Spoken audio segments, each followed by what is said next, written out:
To kick us all off, I'm now joined by Anthony Coxon, who is from GCSEPod. Thanks very much for your time. Good morning.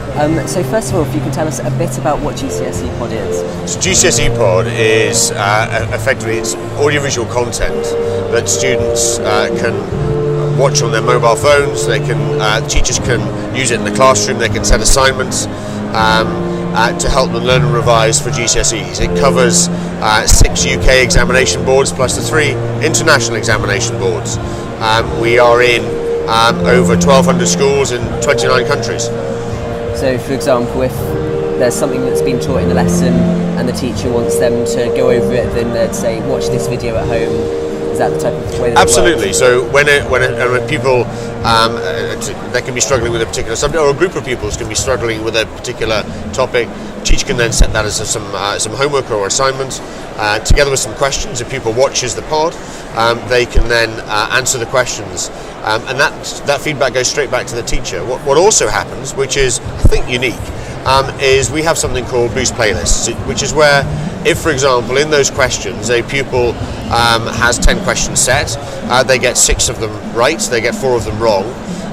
What happens is that the 60% is great, it's a good achievement, but it's not everything. But the 40% then goes on into what we call a boost playlist, whereby the pupils are able to have that on their device, much like they would have a playlist from Spotify. They have that on their device to enable them to focus on the things that they need to concentrate on to get perhaps 70 or 80% next time. So can they have an app where they can watch it on their phones, or how does it work? Is it a website?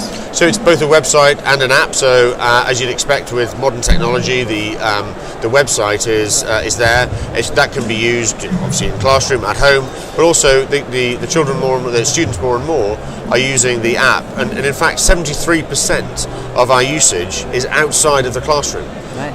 Outside of the school gates. So it shows the importance of how children are now engaging with their devices, engaging with content, perhaps not in a school setting, which is proving to be really valuable when it comes to raising achievement and attainment. So it could be at home, on the train, on the bus? Absolutely. And the pods are designed so that they're very light in weight, so that there's none of the buffering, or perhaps as some people might call it, the wheel of death. We've all experienced with trying to watch videos and so forth. We don't have that.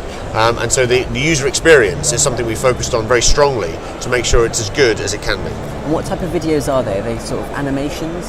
So it's a mixture of it's audio with visuals. So the visual animations, initially when we started, they were sort of quite still images and not changing very frequently. But as technology's grown, as the requirements and the desires for pupils for media generally, you look at how Facebook's changed and how other products have changed like that, and that's the accepted norm. And so we've had to change and adapt to make sure that it is what the students want today. And so yes, we have changed them to be much more animated and much more engaging.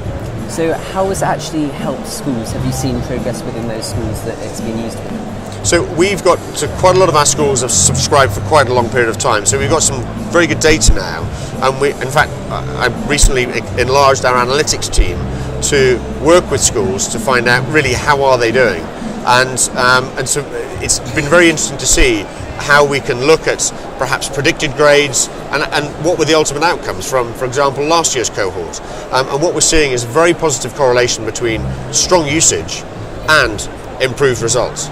And we're starting to come to the market with that information and share that with others to say, actually, GCSEPod does make a difference. And in fact, I think that was probably one of the key reasons for us achieving our second Bett Award this year. So we look at Bett as the Oscars for the Bett Awards as the Oscars for education. We now have 2 Oscars, which we're very, very proud, because it helps to reassure schools that when they buy our product, they are really buying something that is going to make a difference. And where can you kind of see it going in the future? So we have several plans now to look at both for example, the key issues that are around in education right now. So recruitment, retention and workload.